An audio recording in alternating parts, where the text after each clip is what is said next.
Hi viewers, welcome back to all. আসসালামু আলাইকুম। আশা করি আপনারা সবাই অনেক অনেক ভালো আছেন এবং সুস্থ আছেন। I am also fine by the grace of almighty creator. আলহামদুলিল্লাহ। তো ডিয়ার ভিউয়ার্স, আজকে যে বিষয়টি সম্পর্কে আলোচনা করব সেটা হচ্ছে যে আমরা অনেকেই আছি খুবই আগ্রহী স্মার্ট ইংলিশ শেখার জন্য।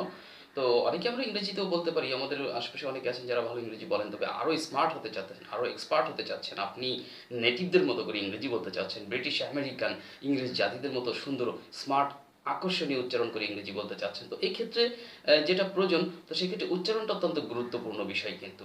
তো সেই উচ্চারণ সম্পর্কে আজকে কিছু আইডিয়া দিব।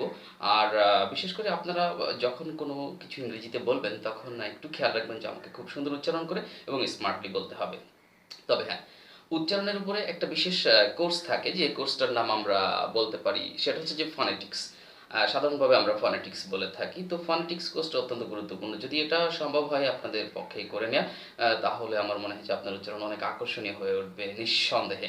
তো বন্ধুরা, no more talking, let's start. চলুন শুরু করা যাক। তো আজকে আমি কিছু বাক্য আপনাদেরকে ইংরেজিতে বলবো, বাংলাতেও বলবো, এবং খেয়াল করবেন কোন উচ্চারণটা কিভাবে করা হচ্ছে। এবং আপনি যদি এটি অনুসরণ করেন আর এইভাবে বলার চর্চা করেন, তাহলে নিঃসন্দেহে আশা করা যায় যে অল্প কিছু দিনের মধ্যে আপনার উচ্চারণটা অনেকটাই পরিবর্তন হয়ে যাবে, and it will be so attractive to your listener. So no more intro, let's start. আমাদের আজকের প্রথম বাক্য, বাংলা বাক্যটি হলো, ইংরেজিতে দক্ষ হওয়ার কারণে সে চাকরি পেয়েছিল। He got the job because of being skilled in English. বাচাল হওয়ার কারণে তাকে কেউ পছন্দ করে না। Nobody likes him because of being talkative.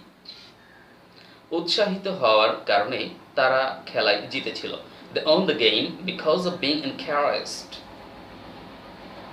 একজন ভালো অভিনেতা হওয়ার কারণে সে খুব জনপ্রিয়। He's so popular because of being a good actor. ধনী হওয়ার কারণে সে কাউকে পরোয়া করে না। He doesn't care anybody because of being rich. অলস হওয়ার কারণে তুমি তাড়াতাড়ি উঠতে পারো না। You cannot get up only because of being lazy. Unsmart হওয়ার কারণে তুমি অন্যের মন জয় করতে পারো না। You can't win the mind of others because of being unsmart. Next sentence এর পরের বাংলা বাক্যটি হলো, নামাজকে অবহেলা করার কারণে আমরা সৃষ্টিকর্তার রহমত পাই না। We don't get the grace of the Creator because of neglecting prayer.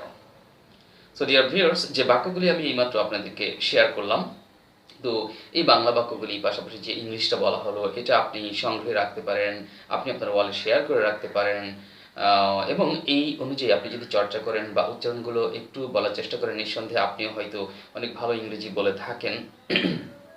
Sorry.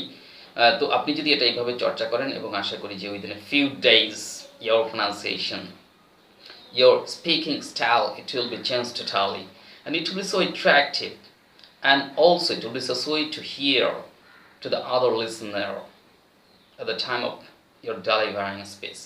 So dear viewers, just try to learn the best and try to be smart in English. That's all for the moment. Thank you very much. Take care. Bye bye.